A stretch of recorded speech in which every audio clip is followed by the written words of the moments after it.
Do you like Spider-Man?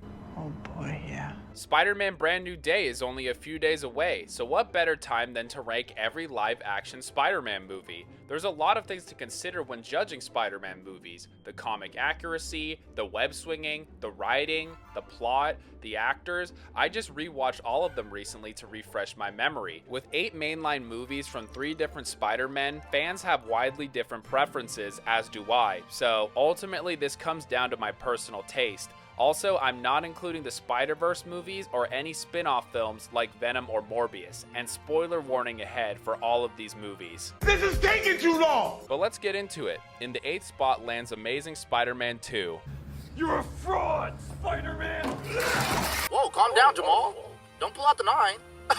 Amazing Spider-Man 2 is the best and worst of the franchise put into one. It has the best web swinging, special effects, and love interest in Gwen Stacy. However, it also has the worst story, villains, and studio interference from Sony of any of the films. With the various Easter eggs hinting to the Sinister Six and the focus on Oscorp as an overarching big bad, the film is stuffed to the gills with setup. Not to mention it has to introduce Harry Osborn, who was completely absent in the previous movie, as well as Electro and his motivations, which in themselves are very messy. Not to mention the backstory with Peter's parents, and it tying into his origin feels very forced in order to differentiate itself from the Raimi films. However, there are some great aspects to this movie. Peter and Gwen's relationship is the best of any of Spider-Man's love interests to date. The action and fight scenes are breathtaking, and it pains me that subsequent movies haven't been able to match the level of breathtaking special effects when it comes to the action scenes and the web swinging. And Andrew Garfield is doing his best with the material he's given and is still very likable as Peter Parker. But even though there's a lot of fun to be had here, with so many critical story issues, messy characterizations all around, and a way too crowded narrative, I have no choice but to put this movie in last place on this list. Number 7 goes to Far From Home. I want to go home. I don't want to. I want to go home! Out of every movie on this list, Far From Home to me feels the least like a Spider-Man movie. Besides the obvious that the movie isn't set in New York, Far From Home feels like dollar store Spider-Man 2. Whereas Tobey was debating giving up being Spider-Man due to an existential crisis that was affecting his powers and skewing his judgment, Tom Spider-Man in this movie wants to give up being a superhero because, oh right, he wants to focus on getting that ass. And when he's forced to take on the burden of Tony's glasses and their immense technological power, he gives them to Mysterio, who he had basically just met. It's like the president giving nuclear codes to some guy he just met on a White House tour. Leave him alone, he's a great guy. It's enough. It's enough. This is completely out of character for Peter Parker. Even though he quickly regrets this mistake, it's hard for me to buy that he would ever make it in the first place, especially because of selfish pursuits. And you're telling me he just gives such immense power to someone he just met instead of, I don't know, one of the Avengers he saved the world with? Nah, I don't really feel like it. And while the storytelling is competent, I don't particularly like the story they're telling here. A Spider-Man movie where Spider-Man is actively avoiding taking responsibility seems downright baffling and against his character. Not to mention the Surf Dracula effect is in full swing here. By this point, Tom has fought Thanos, but the MCU was still dragging their feet on letting Tom be Spider-Man, not Spider-Boy. The fact he feels like Iron Boy Jr. still in his 5th Spider-Man appearance is a failure. You're trash, Brock. However, there is some good here. I think Mysterio is a solid villain, and I think using special effects to trick people is a pretty cool idea. I think the action is fun, and the chemistry between Peter, MJ, and Ned is solid, but this movie is kind of a drag, and it feels like a filler story more than a mainline Spider-Man adventure. And while it's more competently made than Amazing Spider-Man 2, it may be my least favorite movie in this list to revisit. Number 6 on this list goes to Spider-Man 3. See you, chump. To this day, Spider-Man 3 is the poster child for overstuffing a franchise film with way too many characters and plot lines. Peter discovers the symbiote, is dealing with relationship issues with MJ, has to confront Harry as the new Goblin, and finds out the Sandman is the real killer of Uncle Ben, which, my lord, what a horrendous retcon that is. Venom, Sandman, and Harry could have all been the main villain in their own movie, but instead they're crunched into a messy plot where none of them are really able to shine. There's enough here for at least 2 separate movies, not to mention Peter is written like an absolute moron in order to facilitate artificial drama between him and MJ. Buddy really thought kissing Gwen Stacy unprompted in front of the whole city was a good idea. Not a great plan. But what elevates Spider-Man 3 above the other films I've mentioned is that Sam Raimi's charm still shines through despite the obvious studio interference. The heart that made the first 2 films so memorable is still here, whether it's the quiet conversations with Aunt May, Sandman's emotional scenes with his daughter, Peter choosing to forgive Flint for Uncle Ben's death, the final team up with Harry, the interpersonal drama between Peter, MJ, and Harry, although some of it's a little bit annoying. The movie is at its best whenever it's allowed to focus on its characters instead of juggling too many villains and storylines. Not to mention the visual effects remain remarkably impressive, especially considering this came out in 2007 and it looks better than most of the MCU movies of the last decade. Additionally, the memes are simply fantastic. The Bully Maguire sections are so bad they're good, and I love them unashamedly. A lot of the cringe in this movie is delicious cheese and just so damn entertaining. I'm gonna put some dirt in your eye. At the end of the day, Spider-Man 3 is a fascinating mix of Sam Raimi's heartfelt vision and a ton of Sony interference. The result is a movie that's equal parts genuinely moving and incredibly ridiculous, but entertaining. And somehow those extremes complement each other. You get some of the trilogy's most emotional moments alongside some of the best memes ever. Give me rent.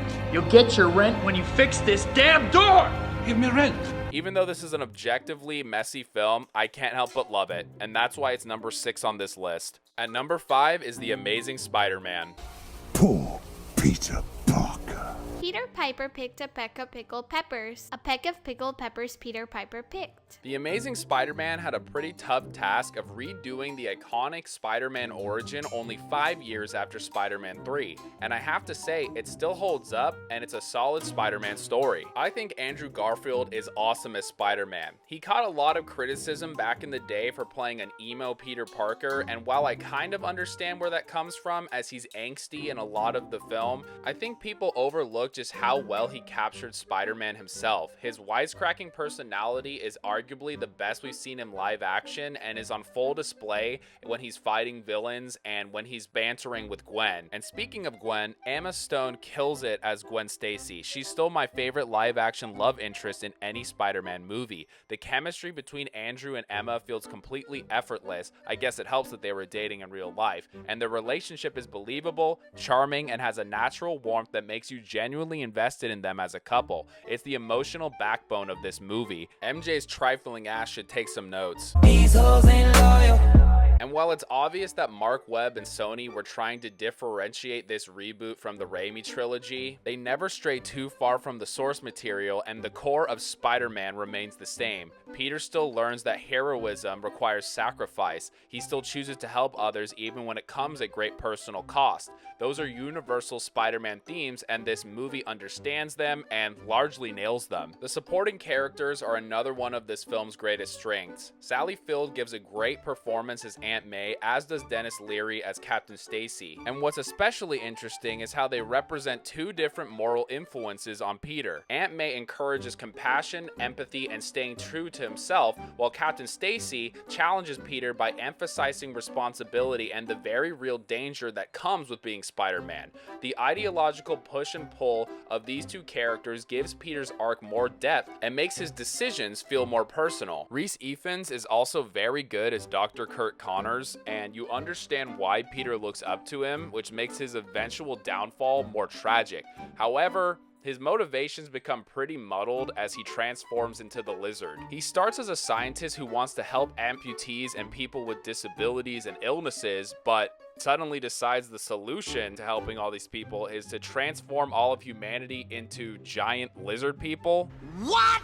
What are you talking about? It's a massive leap in logic that the film never really justifies. I get what they were going for, and you could have explained it like, oh, lizards can adapt and they live longer and they don't have as many health problems. You could have explained something like that, but it needed more development, and as it stands, it feels pretty clunky. Even with these flaws, The Amazing Spider-Man succeeds where it matters most. The action is exciting, the emotional moments land, the cast is really good, and it captures the optimism, sacrifice, and heroism that defines Spider-Man. It doesn't try to outdo Raimi's trilogy or simply imitate it. Instead, it carves out its own identity while staying faithful to the heart of the Spider-Man character, and that's why I think it's aged far better than many people give it credit for. And number 4 is Spider-Man Homecoming. And you said we're gonna finish a Death Star. You can't just bust into my room. Maybe put on some clothes.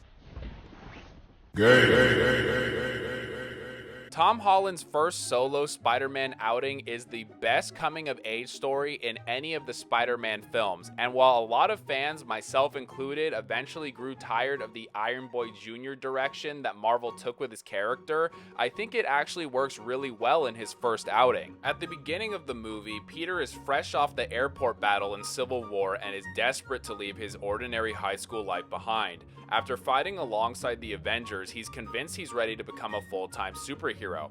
Armed with Tony Stark's incredibly advanced Spider-Man suit, Peter spends the movie chasing bigger threats and trying to prove he belongs with the Avengers. The problem is that even though Peter thinks he has good intentions, he's simply not ready, and a lot of his motivations lie in his own personal glory rather than helping other people. Over and over, he rushes headfirst into situations beyond his experience. He ignores Tony's warnings, endangers a ton of people, and often creates more problems than he solves, and his eagerness to become an Avenger blinds him to what being Spider-Man is actually supposed to mean: sacrifice, responsibility, and putting everyone before yourself and your own dreams and aspirations. That's why the scene where Tony takes the suit away is so important. Peter pleads with him, saying, "I'm nothing without this suit," to which Tony responds with, "If you're nothing without the suit, then you shouldn't have it." This is all I have. I'm nothing without this suit. I missed the part where that's my problem. Peter then has to realize that the suit, the Avengers, and everything that comes with it are simply icing on the cake.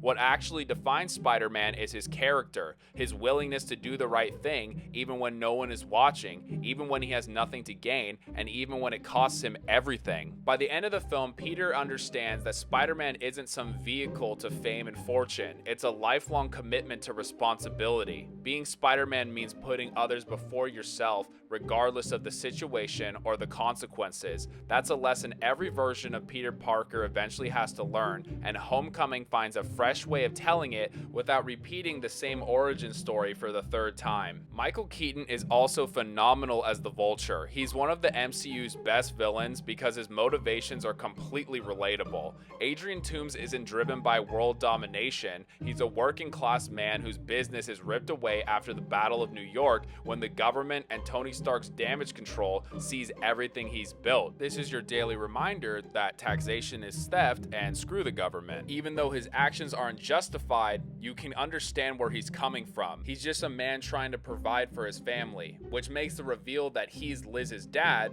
Peter's homecoming date, is actually one of the greatest twists in any superhero movie I've ever seen. The car ride where he's driving Liz and Peter to homecoming is fantastic. As Adrian slowly pieces together that Peter is Spider-Man, the traffic light shifts from red to green, showing that he's finally figured it out. It's one of my favorite scenes in any Spider-Man movie, and it proves that you don't need to be fighting world-ending threats to make the stakes feel incredibly high. Another standout moment comes near the end of the movie when Peter is trapped beneath the collapsed warehouse. For the first time, there's no Iron Man coming to save him. He doesn't have his advanced suit. There's nobody coming to save his ass. It's just him.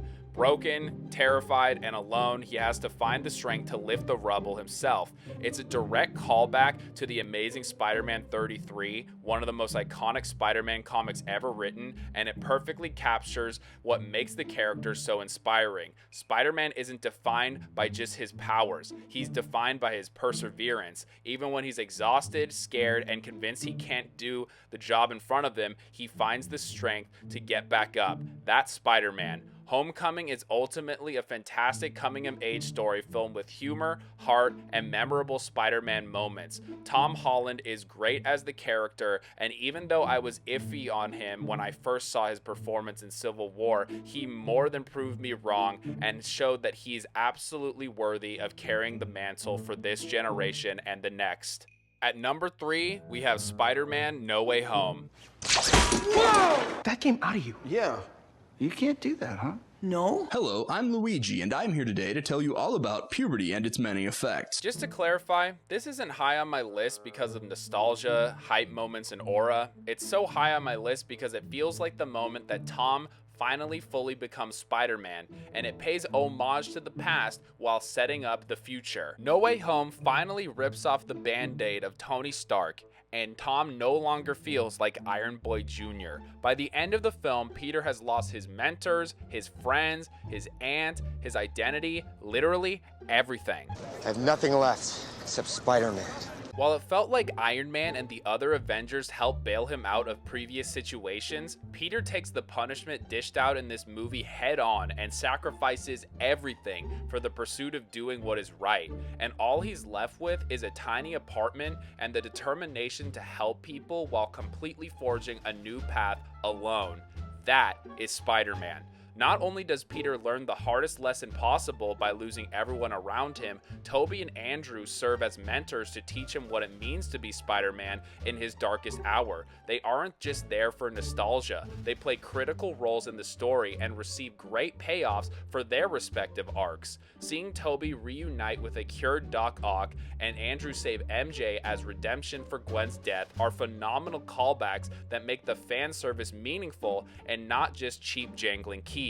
This movie pays homage to Spider-Man's cinematic legacy while simultaneously using that legacy to complete Tom Holland's own character arc. It honors the past while setting up for the future, which is an incredible feat in itself. And what's even more impressive is that despite juggling 3 Spider-Men, 5 legacy villains, Doctor Strange, and a multiverse story, No Way Home somehow ends up being one of the most personal Spider-Man movies ever made. At its heart, it's more than a multiverse movie. It's a story about grief, responsibility, forgiveness, and sacrifice, and that's what makes Spider-Man Spider-Man. Even after Aunt May's death, Peter decides to honor her legacy by trying to cure the villains rather than seeking revenge, and his decision to have everyone forget who he is arguably the biggest sacrifice Peter has made in any Spider-Man movie. Even though there are issues with the plot regarding the specifics of the multiverse rules and Doctor Strange's spell, those issues fade into the background because the characters are written with such care and respect.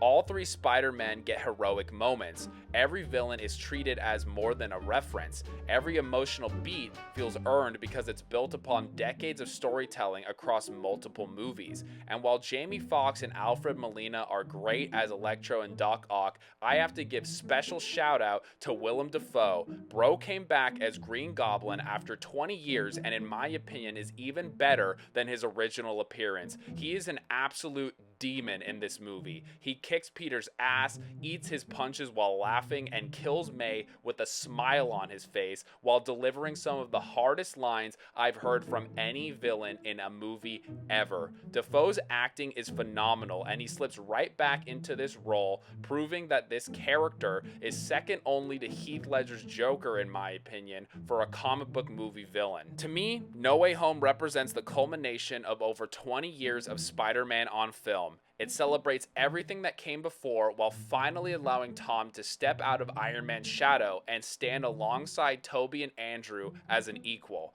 That's how you honor the legacy of one of the greatest fictional characters ever created, and I love this movie. At number 2 is the original Spider-Man. You know, I'm something of a scientist myself. It's hard to overstate just how important this movie is, not just for Spider-Man, but for superhero films as a whole. Before the MCU, before The Dark Knight, this was the ultimate example that superheroes could work in live action and prove that comic book movies could tell emotionally resonant stories while embracing the source material earnestly. And nearly everything about this movie works. Tobey Maguire is a fantastic Peter Parker, and his characterization is is the emotional heart of the movie. He perfectly captures Peter as an ordinary kid suddenly burdened with extraordinary power. He's awkward, selfless, and constantly struggling to figure out how to use his newfound abilities in a way that honors the people he loves. His relationships with Uncle Ben and Aunt May are equally fantastic and provide the emotional foundation for the film. Uncle Ben's death isn't just tragic, it becomes the defining lesson of Peter's life. He learns that power isn't a gift meant for personal gain or revenge, but a responsibility meant to protect those who can't protect themselves. Every sacrifice he makes as Spider-Man is traced back to this lesson, and to this day, Uncle Ben's death is one of the most emotionally poignant scenes I've ever seen in a comic book film. James Franco and Kirsten Dunst are both strong as Harry Osborn and Mary Jane, although I do think MJ's romantic arc is one of the film's weaker aspects. She can come across as wishy-washy as she kind of bounces from love interest to love interest depending on the scene, but outside of that, the three leads have fantastic chemistry. They feel like believable friends with years of history, and that authenticity makes the love triangle and Harry's eventual conflict with Peter even that much more compelling. Their relationships are every bit as important to the movie as the superhero action itself. And then there's Willem Dafoe's Green Goblin, who, as I've mentioned before, is one of the GOATs in terms of comic book movie villains, and he steals the show anytime he's on screen. And additionally, Norman represents the ideological opposite of Peter Parker. Both men are grounded extraordinary power. Norman sees that power as an opportunity to transcend humanity itself. Morality, compassion, and laws are weaknesses to him. The strong should rule, push the limits of what's possible, and become gods regardless of who gets hurt along the way. Peter believes the exact opposite, and just like Uncle Ben, believes that with great power comes great responsibility. That philosophical conflict elevates every encounter between Peter and Norman. They're not just punching each other all across the city, they're fighting over two completely different ideologies of what power is meant for. And that's what makes the original Spider-Man so enduring. Its themes aren't tied to 2002, they're timeless. Responsibility over selfishness, sacrifice over personal happiness. Those ideas resonate just as strongly today as they did over 20 years ago, or 20 years before that. Every single live-action Spider-Man has borrowed something from this film because it established the blueprint so perfectly. It understood the character on a fundamental level and laid the foundation that every adaptation would build upon. Spider-Man is a perfect adaptation of one of the greatest superheroes of all time and is truly lightning in a bottle, except for the time Raimi was able to outdo himself. And that leads us to number 1, Spider-Man 2. Whoa! He stole that guy's pizza! To this day, I don't think any Spider-Man movie will ever come close to Spider-Man 2. It's not just my favorite Spider-Man movie, it's one of the greatest superhero films ever made, and it's probably in my top 20 movies of all time. In my opinion, no Spider-Man movie has ever understood Peter Parker better. Peter's character arc here is the most emotionally compelling of any Spider-Man film. Pretty much everything that can go wrong in his life does. He loses his job, struggles in school, watches Aunt May face foreclosure on the house, drifts further away from Mary Jane, and alienates pretty much everyone around him. Every aspect of Peter Parker's life is shit and falling apart because of the sacrifices he's forced to make as Spider-Man. And as the pressure mounts, his powers begin to fail him. He begins to question if he should keep the promise he made to Uncle Ben, and even if he can, if he no longer has his powers, how can he be Spider-Man if it means the complete and utter destruction of Peter Parker, his other half? Finally, Peter realizes that he has a choice. The power he's been bestowed isn't what makes him Spider-Man. It's his choice to show up and save the city and its people in spite of the huge personal consequences. In choosing others over himself, Peter finally rediscovers not only his powers, but the purpose that gives his life meaning and his inspiration to continue on as a hero. And Uncle Ben just has a knack for making me cry because the scene where Peter is pleading with Uncle Ben's ghost that he can't do this anymore, and Uncle Ben says, "Take my hand," and he says, I can't do this anymore. Damn, bro, that gets me every time. Alfred Molina is equally phenomenal as Doc Ock. He's one of the greatest comic book villains ever put to screen. Otto Octavius is a genuinely brilliant and compassionate man whose ambition and unchecked hubris leads to his downfall. Melina gives the character so much humanity that even when Doc Ock becomes Peter's enemy, you never stop feeling sympathy for him. The parallels between Otto and Peter are also brilliant. Both are gifted men trying to use their talents for good. The difference is that Peter learns humility and responsibility, while Otto allows his obsession to override his morality. They're two sides of the same coin, making their conflict far more interesting than just punching each other in the face. All that to say, all the punching each other in the face is fucking phenomenal. The action sequences are iconic more than 20 years later. The clock tower fight, the bake sequence, and especially the train battle remain some of the greatest action scenes ever put to film. Raimi's direction gives every punch incredible weight, and the practical effects mixed with CGI have aged remarkably well. But what really elevates these scenes is that they're always driven by the characters. Every fight tells us something about Peter or Otto rather than existing purely for spectacle.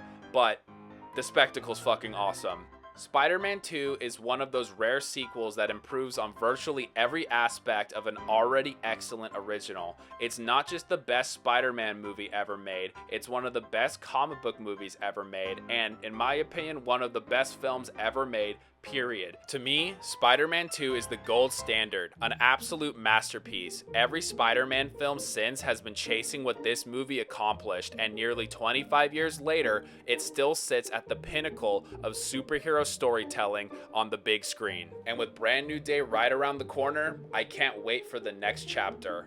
Thank you so much for sticking with the video this long. If you enjoyed, please like and subscribe. And I want to hear your thoughts in the comments. What's your favorite Spider-Man film? What's your least favorite? Who's your favorite Spider-Man actor? Who's your favorite live-action villain? And what do you hope to see in Brand New Day? Again, thank you so much for your time, and I hope to see you in the next one. Until then, take care, and may the Force be with you always.